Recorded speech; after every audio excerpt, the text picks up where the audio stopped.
নীলফামারীতে নিজেই দরিদ্র হয়ে সমাজের অসহায় ও অসচ্ছল ও প্রতিবন্ধী মানুষের পাশে দাঁড়ানোর চেষ্টা সঙ্গীতপ্রেমী পরিবাবুর।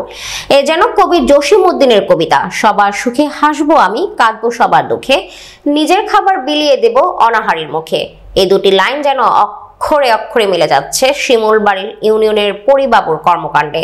পরিতোষ রায় জেলার জলঢাকা উপজেলা ৬ নং শিমুলবাড়ি ইউনিয়নের উত্তর বীরবন্ধ গ্রামের ক্ষিতিষ্ঠ বর্মনের ছেলে। ৬ ভাই বোনের মধ্যে তৃতীয় ছেলে পরিতোষ একসময় শিল্পী হবার শখ থাকলেও দরিদ্রদের ভারে পিছিয়ে আসতে হয়েছে গানের ভুবন থেকে। তারপর শুরু হয় সাংসারিক জীবন যুদ্ধ। ২০১৭ সালে কৃষি ডিপ্লোমায় উত্তীর্ণ হয়ে শুরু করেন কাপড় বিক্রি।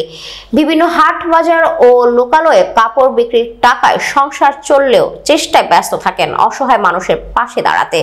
বিতরণ করেন বিভিন্ন বয়সী অসহায় মানুষের মাঝে বস্ত্র বিতরণ। তারই অংশ হিসেবে ৫ আগস্ট বুধবার শিমুলবাড়ি ডিয়াবাজারে মানুষ মানুষের জন্য, জীবন জীবনের জন্য এই স্লোগানে উদ্বোধন করেন মানবতার দেয়াল নামে বস্ত্র বিতরণ কর্মসূচিতে শিমুলবাড়ি ইউনিয়নের বিভিন্ন বয়সী প্রতিবন্ধীদের মাঝে শার্ট, প্যান্ট ও শাড়ি, লুঙ্গি বিতরণের শুভ উদ্বোধন করেন শিমুলবাড়ি ইউনিয়ন পরিষদের প্রশাসক ও জলঢাকা উপজেলা সমাজসেবা কর্মকর্তা মোহাম্মদ কামরুজ্জামান। এই সময় কর্মসূচি চালু রাখতে সকলের সহযোগিতা চান এই মানবতার দেয়ালের উদ্যোক্তা। আমি পরিবাবু, আমি এই মানবতার দেয়ালের উদ্যোক্তা ৬ নং শিমুলবাড়ি ইউনিয়ন পরিষদ।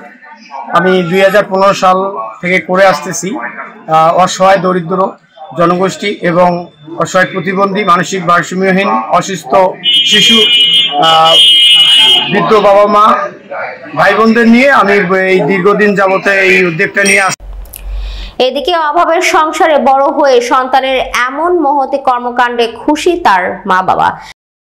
আমি পরিতোষের মা, আর কি জন্য যে নিজের সংসারে চলিন না পাইছে, আবার নিজের মাইসের কাপড় খুঁজি নিয়ে মাইসব বিল করে। কয় ছেলে আপনার? ৫ ছেলে। পরিতোষ কয় নম্বর? ৩ নম্বর। তো এই যে মানুষের কাছ থেকে কাপড় খুঁজি নিয়ে মানুষকে বিতরণ করে, অসহায় মানুষের পাশে দাঁড়ায়, এটা কি জানেন আপনারা? জানি। কেমন লাগে আপনাদের? আপনি মা হিসেবে আপনাকে কেমন লাগে? কেমন তো লাগে, তাহলে বোঝে না যখন, ওইটাই যেন ভালো লাগে। ভালো করছে আর কি,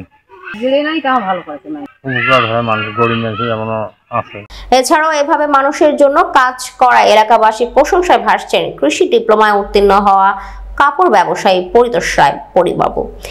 নিজের চোখে একদিন আমি কিন্তু তার একটা ফোনের মাধ্যমে অনেক দেখেছি আর কি। আমি তো ওগুলো বুঝিও না ভালো মতো, হ্যাঁ দেখেছি, কিন্তু এক অসহায় মানুষকে, মানুষটা পঙ্গুত্ব প্রায়, হ্যাঁ সে ঠিকভাবে তো দাঁড়াইতেও পারে না, হ্যাঁ তো তাকে কিন্তু বস্ত্র পরাই দিল নিজের হাতে, এবং খাবার দাবার কোথা থেকে বা নিয়ে আসছে, তাকে কিন্তু নিজের হাতে কিন্তু খাওয়াইছে। হ্যাঁ লোকটা বেশ সুন্দরভাবে তার মাথায় হাত বুলিয়ে দিল, মানে আমিও দেখে আমার চোখে জল আসছিল আর কি, যে বাহ এত বড় মহৎ কাজ এ ছেলে করতে পারে। হ্যাঁ আমি কিন্তু খুব একটা একেবারে চিন্তায় পড়ে গেছিলাম। তা এরকম জ্ঞান গুড মানুষের থাকা ভালো, অসহায় মানুষের পাশে দাঁড়াক, এটা আমরা সবাই চাই। হ্যাঁ আরও তার এই জ্ঞান স্রষ্টা তাকে বৃদ্ধি করাক।